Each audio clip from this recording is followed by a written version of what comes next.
лет с 8, с 7, когда я проводила выходные дни, начинала проводить выходные дни у котловашки своего в мастерской, филигранщик Устабаша Айдар Асанов.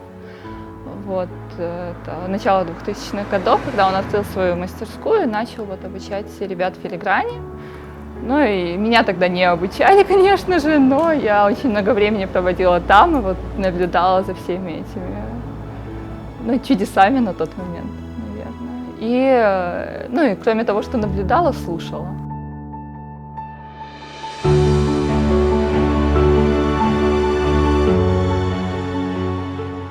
Образование у меня в несколько ступеней. Изначально я собиралась заниматься журналистикой, но в самый последний момент меня абсолютно случайным образом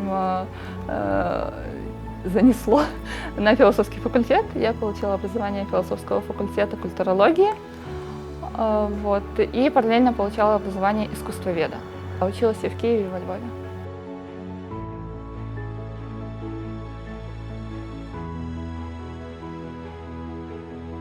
Он очень много рассказывал о культуре того времени, 20-х, 30-х годов.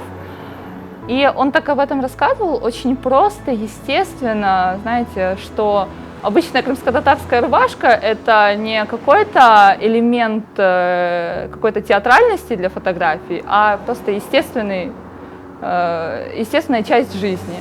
То есть люди просыпались, надевали крымско-татарскую рубашку, надевали крымско-татарские украшения, они шли, разговаривали на крымско-татарском языке, у них все какие-то элементы идентичности у них были крымско-татарскими, и это было естественно.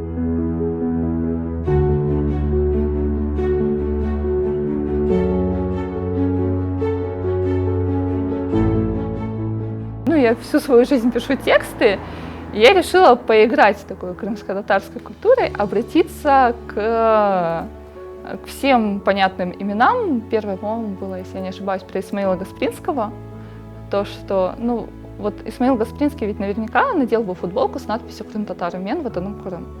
Наверняка он надел бы ее не только в период, когда он здесь в Крыму отстаивал там какие-то идеи крымско-татарского народа, он бы ее, скорее всего, надел еще в юношестве, когда он гулял по Парижу, когда он получал образование.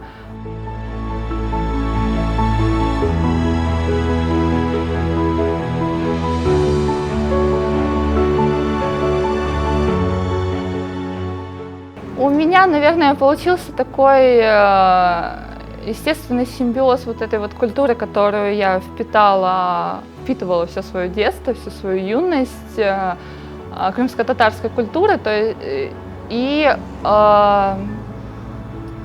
сыграла роль то, что я часть еще мировой современной культуры, то есть я понимаю, что есть традиционная крымско-татарская, но опять-таки, например, нагрудное хасиде филигранное я не смогу надеть поверх футболки.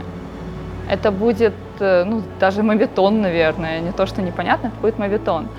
Но хотелось надеть что-то, что будет стильно, интересно. Урбан – это в то же время еще и урбанистика, это какая-то городская среда, это городской стиль. И даже стилизованные хасиде, они могут стать частью обычного ежедневного образа, они не мешают, они непростые, они не утяжеляют внешний вид.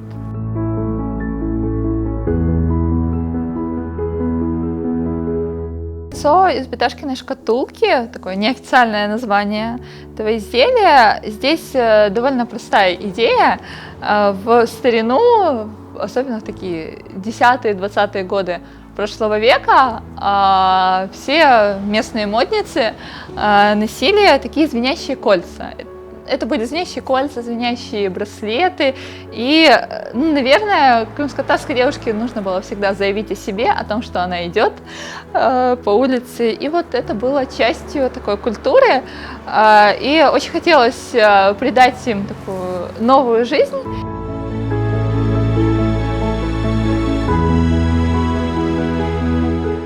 Моя мечта, наверное, в контексте работы, в контексте филиграни, урбана, это вот слоган, который видит каждый, кто заходит на сайт Синон Урбан, Crimean Tatar Style is the New Black.